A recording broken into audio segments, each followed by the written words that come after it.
Isang mapagpalang araw po sa ating lahat. Sa mga oras na ito, patuloy po nating pag-aralan, pag-usapan at pagbulay-bulayan ang salita ng Panginoon. Ang ating pong pag-aaralan sa mga oras na ito ay pinamagatan ko pong bakit ko kailangan magpakumbaba.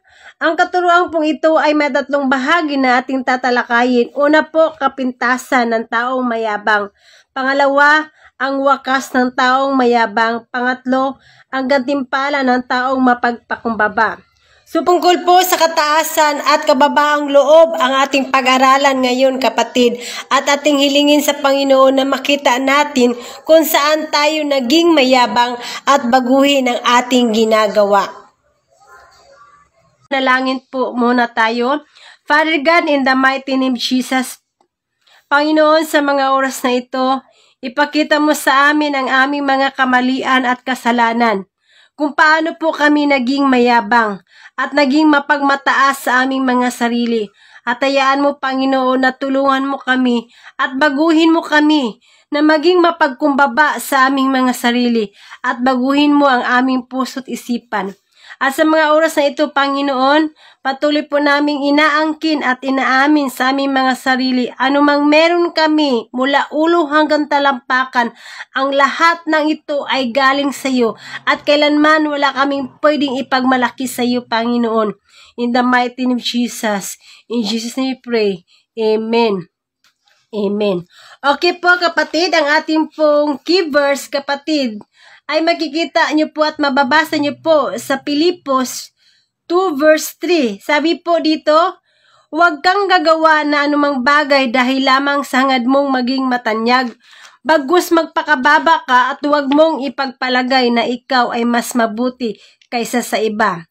So, ngayon po ang tanong ko po, kapatid, ano po itong mga sitwasyon na tumutukso sa atin na magiging o nagiging mayabang? Kapatid, una po ito pong tagumpay or nagiging matagumpay po tayo sa larangan ng sports, musika, pagsulat, academic subject. Pangalawa po, kapatid, pangkabuhayan at panglipunang kalagayan sa community or mayaman or ikaw po, kapatid, ay kinikilala, tinitingala or sikat, mayaman, kapatid, or may pinag-aralan, kapatid.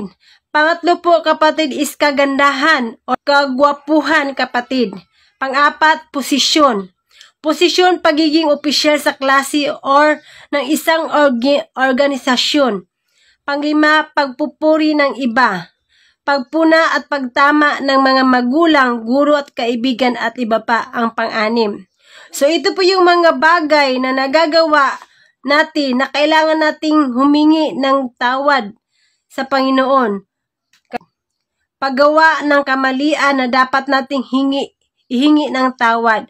So unang parte po ng ating pag-aralan at pag-usapan ngayon, ito pong kapintasan ng taong mayabang. Ang taong mayabang, kapatid, nariyan po ang salitang kapalaluan o palalo. Nangangahulugan ang mga ito ng kayabangan. So dito po, ilalarawan po natin ang taong mayabang na meron po sa Kawikaan, kapatid, 27 verse 2, kapatid. Dito po sinasabi, hayaan mong iba ang sayo'y pumuri at ang sariling bangko huwag mong buhatin. So dito po, kapatid, ang salitang mayabang, kapatid, marami pong sinasabi ang taong mayabang dahil gusto niyang malaman ng ibang tao ang tungkol sa kanya. Ipinagyayabang niya ang kanyang mga nagawa, kung saan siya nanggaling, ang mga gantimpalang nakamit niya, mga taong kilala niya at iba pa. Labis ang pagtingin ng taong mayabang sa kanyang kahalagahan. Iniisip niya ang lahat tungkol sa kanya. Ang pinakamalagang bagay na dapat isipin at pag-usapan, kung walang ibang pupuri sa kanya ay gagawin niya yun. Hindi tuwiran, ngunit sa pamamagitan ng katuruan ng pansin ang kanyang sariling nagawa. Or ngunit sa pamagitan ng pagtutuon ng pansin ng kanyang sariling nagawa. So, pangalawa po kapatid is makasarili.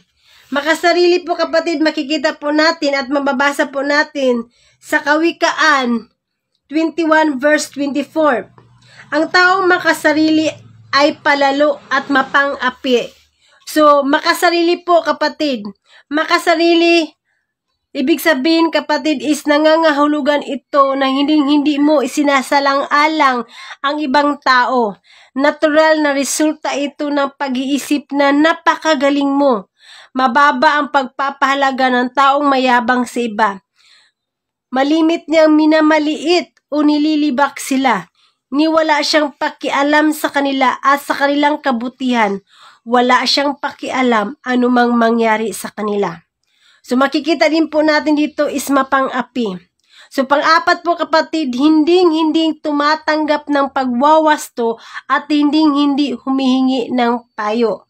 Kapatid. So makikita po natin at Kawikaan 13 verse 1. Ang anak na may unaway na nakikinig sa kanyang ama, ngunit walang halaga sa palalo ang paalaala sa kanya. So isa pa po sa Kawikaan 15 verse 12, ayaw mapagsabihan ang taong palalo. Sa matatalino hindi hingi ng payo. So dito po kapatid, hayag at lantad po sa ating binasa kapatid. Iniisip niyang lahat, alam niyang lahat. Meron siyang attitude na alam kong lahat. Kaya't hindi niya nararamdaman ang pangailangan niyang humingi ng payo mula sa mga taong mas marunong sa kanya. Hindi niya talagang nararamdaman na mayroon pang mas marunong at ayaw niyang maitama. Okay po, dadako naman po tayo sa pangalawang parte ng ating pag-aralan ngayon kapatid. Ito pong ang wakas ng taong mayabang. Number 1 po, kahihiyan, kaguluhan at pagbagsak. Kahihiyan kapatid, makikita at mababasa po natin sa Kawikaan 11:2. Kahihiyan ang laging dulot ng kapalaluan, ngunit pagpapakumbabang nagbubunga ng karunungan. Kaguluhan po, makikita po natin sa Kawikaan 13 verse 10, ang kayabangan ay humahantong sa kaguluhan at pagtatalo, ngunit ang nakikinig sa payo ay nagpapahiwatig ng karunungan. Pagbagsak. Pagbagsak kapatid, makikita po natin sa Kawikaan 29 verse 23. Ang pagbabagsak ng taong na ang kanyang kapalaluan, ngunit ang mapagpakumbaba ay magtatamo ng karangalan. So dito po mga kapatid, manatiling mangmang at mali ang kanyang iniisip. Ang taong hindi tumatanggap ng payo, dadalhin siya sa kanyang kamangmangan sa kaguluhan. So hayag at lantad po ang ating nabasa. Ngayon po, ang tanong po, bakit mabigat na kasalanan ang kapalaluan sa mata ng Diyos? Kasi po nararamdaman ng taong mayabang na kaya niya ang sarili niya. Hindi niya nararamdaman ang pangailangan niya sa Diyos. Hindi niya nakikilala ang kanyang kasalanan o hinihingi ng tawad ang mga iyon. Hindi niya alam kung ano ang magsisi. Hindi siya sumusuko sa patnubay ng Diyos. Itinataas niya ang kanyang sarili sa halip na ang Diyos. Inaangkin ng taong mayabang ang kapurihan sa lahat ng nagawa niya. So dito po, kung titingnan po natin kapatid, mabasa po natin 1 Corinto 4:7. Paano kayo makakahigit sa iba? Hindi ba't lahat ng nasa sa inyo ibinigay lamang sa inyo ng Diyos? Kung gayon, bakit niyo ipinagyayabang iyon na parang hindi kaloob ng Diyos sa inyo? So dito po mga kapatid, ibinigay ng Diyos ang lahat ng kakayahan na meron tayo. Kung sa kasipagan ay magtatagumpay tayo sa tamang paggamit ng kakayahang iyon, wala pa ring lugar ang kayabangan. Binigyan tayo ng Diyos ng kakayahan sa lahat ng ating ginagawa. Kung hindi sa Kanya, hindi tayo magkakaroon kahit na ang buhay at hindi din tayo magkakaroon ng anumang kakayahan. Inaagaw ng kayabangan ang kapurihan mula sa Diyos na dapat maging Kanya. Kaya nga po, bibigyan ko po kayo ng halimbawa, kapatid. Makikita at mababasa nyo po, kapatid, sa Daniel chapter 4, kapatid. Mababasa po natin na si Haring Nabucodonosor, naglalakad siya sa bubong ng kanyang palasyo na hinahangaan ng dakilang lungsod ng Babylonia ang kanyang itinayo. Sinabi niya po sa kanyang sarili, kapatid, talagang dakila ang Babylonia, sabi niya sa kanyang sarili. Ako ang nagtayo nito para maging punong lungsod na naghahayag ng aking kapangyarihan, lakas, kadakilaan at karangalan. Kapatid, pinarusahan ng Diyos si Haring Nabucodonosor sa kanyang kataasan. Inalis siya sa kanyang kapangyarihan at 7 taon namuhay si Haring Nabucodonosor na parang hayop. Kumakain siya ng damo na parang baka. Nabilad siya sa araw at ulan. Humaba ang kanyang buhok at humaba ang kuko. Pagkatapos ng 7 taon, nakilala ni Haring Nabucodonosor na ang Diyos, ang buhay na Diyos, ang pinakamakapangyarihan sa sansinukob. Tinanggap niya na ang Diyos ang nagbigay ng kanyang kapangyarihan na naghari sa sinumang pipiliin niya. Nang mapagsisihan ni Haring Nabucodonosor ang kanyang kapalaluan at tinanggap niya ang kataas-taasang Diyos, nagbalik ang kanyang katinuan. Nabalik sa kanya ang kanyang kaharian. So, pangalawang halimbawa po, kapatid, ang wakas ng taong mayabang. Sinabi po, kapatid, sa Wikaan 15 verse 25, wawasakin ng Panginoon ang bahay ng hambog, ngunit iingatan niya ang lupain ng byuda. So, dito po, kapatid, makikita niyo po rin po sa Kawikaan 16:5, kinasusuklaman ng Panginoon ang mayabang at tiyak na sila'y paparusahan.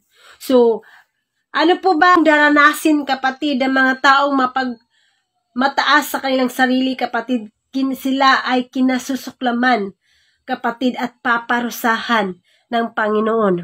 Kaya ng taon po ang nakakaraan, kapatid, sa isla ng Mindoro, tumanggi ang isang mayabang na leader ng tribo na pumunta ang mga misyonero doon at turuan ang mga tao. Tinanggihan niya ang mabuting balita sa loob ng maraming taon. Tumanggi siyang kilanin ang Diyos. Inilayo niya ang kanyang mga kababayan sa pagdinig ng mensahe ng kaligtasan. Isang araw, nananalangin ang mga misyonero, Panginoon, alam mo kung mananatili pa siya sa iyo. Kung hindi, alisin mo siya sa kanyang kalagayan iyon. Kalooban mong makarinig ang mga tao ng mensahe ng kaligtasan. Makaraan ng ilang araw, kapatid, na balitaan nila ang isang malagim na pagguho ng lupa na naganap sa lugar na yun. Buong-buong nawasak ang taong yun at ang kanyang buhay. Bukas na ang daan para sa mga taong inalipin niya, hindi makarinig ng mensahe ng kaligtasan. Diyos ang nakakaalam sa lahat ng puso na hindi kusang mananalig ang taong ito sa kanya, kaya't kinakailangan niyang wakasan ang buhay. So, pangatlo po at panghuli pong ating tatalakayin, kapatid, ito po yung gantimpala ng taong mapagpakumbaba. Kapatid, so makikita po natin at mababasa po natin, kapatid, sa Kawikaan 22 verse 4, ang paggalang at pagsunod kay Yahweh at ang pagpakumbaba, bunga ng yaman, buhay at karangalan. So ang gantimpala po ng taong mapagpakumbaba, kapatid, ay buhay, kayamanan at karangyaan or karangalan.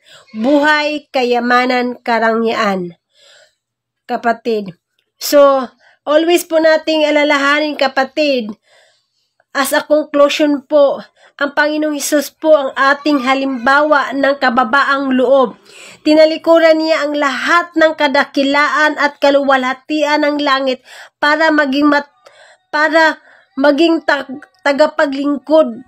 Ibinigay niya ang kanyang sariling buhay para palayain tayo sa ating mga kasalanan. tunay na pagtahimik ng puso ang kababaang loob. Dapat itong umasa ng wala, mag-isip ng walang ginawa sa akin. Dapat itong maging tahimik kapag walang pumupuri sa akin at kapag sinisisi o hinahamak. Kung gusto natin ng kababaang loob, kapatid, sa ating buhay, dapat maitaas si Kristo at mababa po tayo. Kaya nga po, sabi po dito, kapatid, as conclusion po sa Santiago 14, kapatid, magpakumbaba kayo sa harapan ng Panginoon at kayo ay tataas niya. Humble yourself in the sight of the Lord and He shall lift you up. So, ayan po kapatid, I pray and I declare na kahit papaano po, meron po tayong natutunan. So, huwag niyo pong kalimutan, paki-like, subscribe, kapatid, and paki-click po yung bell button po para ma-update po kayo sa mga susunod na video po. So, yun lang po. Maraming salamat po. God bless po sa ating lahat.